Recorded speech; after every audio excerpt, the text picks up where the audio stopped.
नमस्कार आदाब दोस्तों। इस वक्त हमारी मौजूदगी पडरौना विधानसभा के ग्राम सभा जंगल शाहपुर में और ये MGN Niswa high school intermediate college है। यहाँ पर हम उपस्थित हुए हैं। हमारे साथ युवा दिलों की धड़कन, प्रखर वक्ता और वरिष्ठ समाज सेवी हैं, युवा नेता भी हैं, मोहम्मद तौसीफ आलम, जो इस स्कूल के प्रबंधक भी हैं और लगभग 20 सालों से शिक्षा के क्षेत्र में ये कार्य कर रहे हैं। मैं इस रास्ते से गुजर रहा था, सोचा इनसे थोड़ा सा बातचीत करूं, इनसे सियासी गुफ्तगू करूं। तो आइए मैं इनसे सीधे बात करता हूं। मेरे चैनल पर आपका स्वागत है। बहुत बहुत मुबारकबाद आपको कि आपने हमें इस काबिल समझा कि अपने चैनल पर बुलाया। ये बताइए भैया, आप स्कूल चला रहे हैं, स्कूल संचालित कर रहे हैं, कैसा अनुभव होता है आपको जब शिक्षा के क्षेत्र में आप लोग काम करते हैं, बच्चों को शिक्षित बनाने का काम करते हैं, तो कैसा अनुभव होता है? एक शब्द में कहें तो बड़ा सुकून मिलता है जी इससे बेहतर कार्य मुझे लगता है कि और कोई नहीं हो सकता। जी।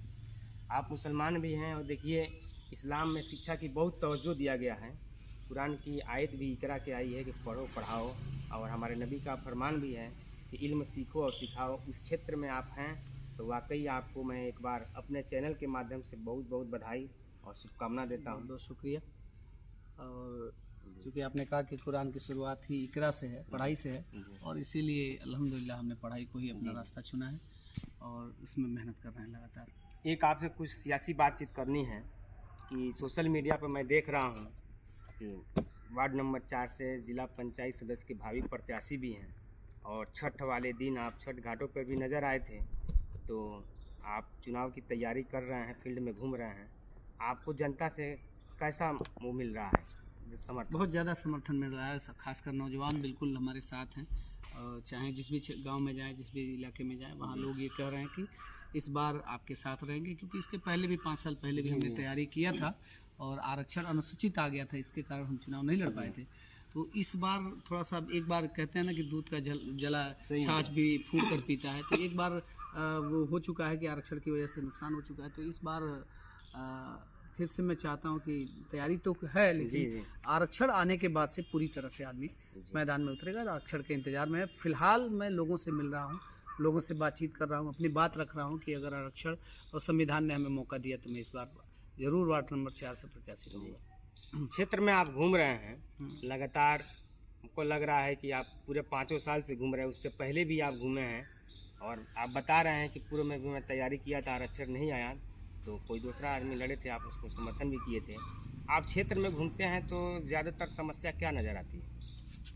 क्षेत्र में कई सारी समस्याएं हैं, विशेषकर कई जगहों पे पुल की आवश्यकता है, कई जगहों पे जो सड़कें ख़राब हैं उसके मरम्मत की ज़रूरत है, या नई सड़कें उस पर बने, दोबारा उसको बनाया जाए, इस तरह की समस्याएं हैं। और नौजवानों को मैं देख रहा हूँ बहुत ज़्यादा, जो नौजवान बेकार घूम रहे हैं उनके लिए रोज़गार के लिए सरकार व्यवस्था करे, तो ये आवाज़ वहाँ तक जानी चाहिए। क्योंकि जिला पंचायत सदस्य के पास इतना बड़ा तो वो बजट या व्यवस्था होता नहीं है, लेकिन जिला पंचायत सदस्य एक प्लेटफॉर्म है आवाज़ बनने का, और इंशाअल्लाह मैं कोशिश करूंगा कि इस वार्ड के नौजवानों की मैं आवाज़ बन सकूं, उनकी बात को सरकार तक पहुंचा सकूं, वो एक माध्यम बनने की कोशिश करूंगा। जनता आपको जनप्रतिनिधि चुनती है तो नौजवानों के लिए आप काम करेंगे, इसका मतलब। और खेल कूद की ग्राउंड की भी व्यवस्था आपके अंतर्गत आता है, तो इस पर आप क्या कहेंगे? नौजवानों के लिए विशेष अब खेल की बात कर रहे हैं तो खेल से मुझे बचपन से ही लगाव रहा है। मैं खुद एक खिलाड़ी रहा हूँ और लगभग सभी खेलों में प्रतिभाग करता रहा हूँ।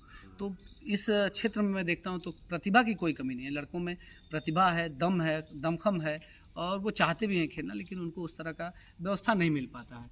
तो अगर एक जिला पंचायत सदस्य होने के नाते अगर मैं जीतता हूँ और इस क्षेत्र में मुझे जनता हमें भेजती है आगे, तो मैं जहाँ तक कोशिश हो सके था, अगर सरकार तक पहुंचने का या डीएम स्तर से हो पाए या जिस स्तर पे हो पाए, वहां तक मैं जाकर उनकी बात रख सकता हूं, उनके लिए लड़ सकता हूं, उनके लिए कोशिश कर सकता हूं कि इस क्षेत्र में अच्छी खेल व्यवस्था हो पाए, अच्छे ग्राउंड मिले, उन नौजवानों को एक प्लेटफॉर्म मिल पाए कि खेलों में उनका प्रतिभा आगे। अच्छा भैया, आप जिस वार्ड से तैयारी कर रहे हैं, इस वार्ड में जहाँ तक मैं समझता हूँ, यहाँ कोई मुस्लिम लीडर अभी तक चुनाव नहीं जीत पाया है। क्या वजह है चुनाव नहीं जीत पाता? और आप एक मुस्लिम समाज से भी हैं और चुनाव लड़ने की पूरी दमखम की तैयारी कर रहे हैं, आपको क्या लगता है कि आप चुनाव में फाइट करेंगे?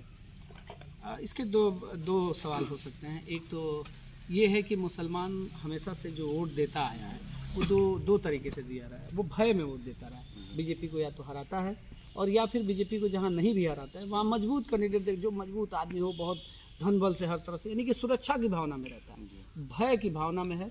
इस भय ने उसका ये नुकसान किया कि उसके समाज से लीडरशिप धीरे धीरे ख़त्म हो गई है। हालांकि डरना सिर्फ अल्लाह से चाहिए।